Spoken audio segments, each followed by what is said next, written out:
Bonjour à tous et bienvenue dans cet épisode très spécial où je vais parler de livres. J'ai décidé de faire une vidéo des 25 livres qui ont marqué mes 25 premières années de vie. Et je pense que au bout de 100 ans, ce serait bien d'avoir 100 livres qui ont marqué mes 100 ans d'existence. Voilà. Donc là, quart de siècle, j'avais très envie de parler des 25 livres qui ont marqué ma vie parce que j'ai toute une liste de livres que j'actualise très régulièrement. Donc j'ai fait une liste dans le désordre, pas du tout par ordre de préférence ou par ordre de lecture. Simplement quand j'y pensais, je les ajoutais à ma liste. Il y a pas mal de classiques et pas mal de livres moins connus, donc peut-être que ça peut aussi vous donner des idées de lecture. Et petit disclaimer, je vais pas forcément en parler en donnant leur histoire, mais plus en parlant de mes ressentis en le lisant, parce que c'est ça que je retiens en général quand je lis, plus que l'histoire.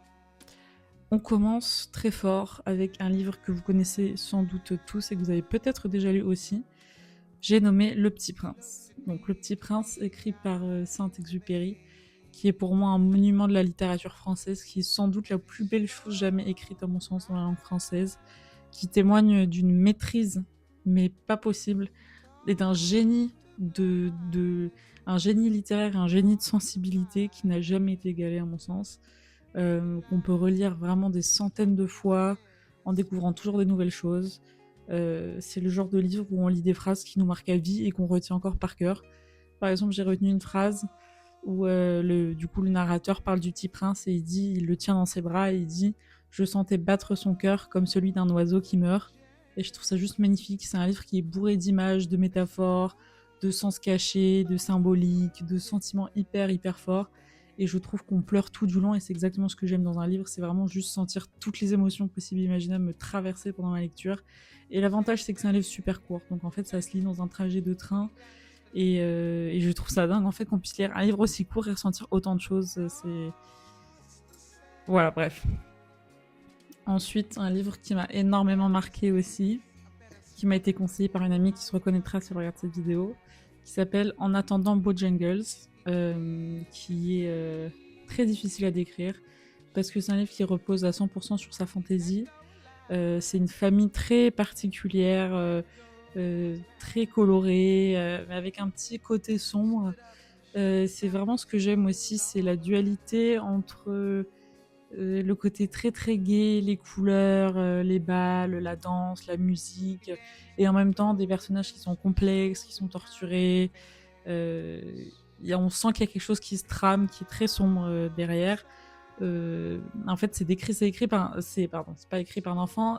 Le narrateur est un enfant, donc en fait, on voit le monde à travers sa perception. Donc évidemment, il y a des petits éléments qui montrent qu'il y a un truc qui se trame un petit peu derrière, mais en fait, on ne sait pas trop parce que lui a une manière évidemment très enfantine, très naïve de décrire sa vie, et c'est ça qui est intéressant justement. C'est ça que j'adore et c'est juste magnifique. Je l'ai relu énormément de fois. J'ai même acheté une BD. Euh, j'ai contacté l'auteur sur les réseaux sociaux. Je suis encore assez obsédée par ce livre, qui est d'une poésie monstre, un peu comme Le Petit Prince, mais en un peu plus sombre, je dirais, un peu plus sombre. Ensuite, on a L'Attrape-cœur de Salinger, qui est un livre assez surprenant. Quand je l'ai commencé, je me souviens m'être dit l'écriture est hyper bizarre, je suis pas sûre de pouvoir rentrer dedans. C'est un adolescent qui parle et qui a beaucoup de tics de langage. Ça paraît assez basique à la base, c'est un peu un jeune qui fugue et qui a des problèmes d'ado. Donc ça paraît, moi je m'étais dit un peu pourquoi est-ce que c'est un classique pareil. Et en fait on comprend très bien. Plus on rentre dans l'histoire, plus on s'attache à sa personnalité, à ses questionnements, ses réflexions, les personnages de sa famille dont il parle extrêmement bien. Et j'adore le titre. J'adore le fait que le titre soit expliqué dans le livre. D'ailleurs, le titre américain, c'est The Catcher in the Rye, qui est l'attrapeur dans un champ de blé, si je dis pas de bêtises. Donc c'est très différent, le titre, ça c'est intéressant aussi. Mais empreint de pas mal de poésie à sa manière aussi. Ça se lit très bien finalement. Et quand je l'ai refermé, je pense que c'est à ce moment-là que je me suis rendu compte à quel point je l'avais aimé. Je me suis vraiment dit, genre, en fait, ouais, je me suis attachée à tout ce que je viens de lire là, ça fait partie de moi. J'ai beaucoup de mal à refermer le livre en fait.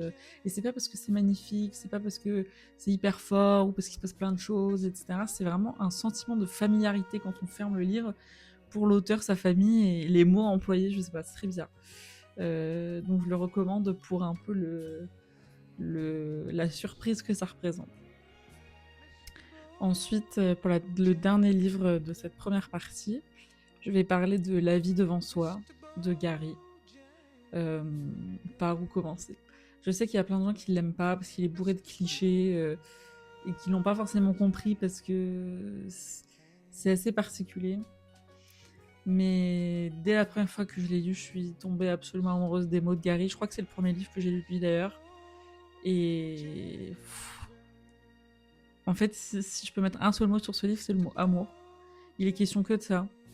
Et pareil, le titre est très bien expliqué avec l'histoire. Il n'y a pas un passage forcément qui explicite le titre, mais on comprend très bien pourquoi c'est ce titre-là qui a été choisi, ce que j'adore. J'adore quand le titre fait beaucoup de sens. Très très belle histoire d'amour. Pas comme on s'y attendrait, une histoire d'amour dans un couple, mais une histoire d'amour beaucoup plus belle que ça, j'ai envie de dire. Je vais pas spoiler si vous l'avez pas lu, mais j'ai même envie de vous dire les derniers mots du livre, mais c'est très très beau. Si on passe au-delà un peu des clichés d'époque, de certains éléments qui peuvent un peu faire tiquer parce que on est quand même dans un certain registre, si on va au-delà de ça, c'est juste magnifique. On est tellement pris par cette histoire d'amour. Donc voilà. Merci beaucoup d'avoir regardé cette première partie. J'espère qu'elle vous a plu. Et je vous retrouve dans la prochaine vidéo pour les 5 prochains livres.